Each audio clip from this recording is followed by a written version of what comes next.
Mes chers compatriotes, vous le savez, le président du pouvoir d'achat aura été le président du désespoir d'achat.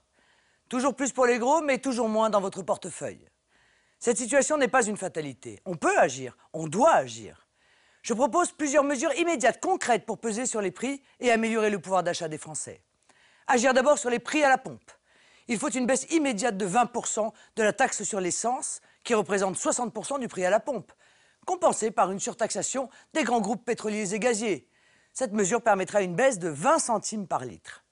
Et puis chacun a été témoin de l'explosion continue des tarifs publics. Dès mon élection, j'imposerai une baisse de 5% des tarifs du gaz, de l'électricité et du train. Les grandes entreprises concernées prendront sur leurs immenses bénéfices. L'État contrôlera les tarifs publics.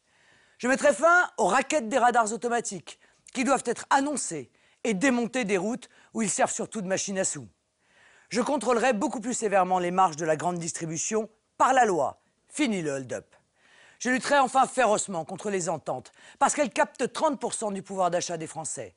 Ententes frauduleuses sur le lait, les endives, la téléphonie, le fret aérien, la nourriture pour chiens et chats, chaque jour amène son lot de révélations.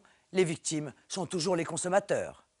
Vous le savez, je suis une femme libre, la seule candidate de la révolte populaire qui ne craint pas la caste qui nous dirige. Je ne vous abandonnerai jamais et je prendrai les mesures urgentes pour le pouvoir d'achat.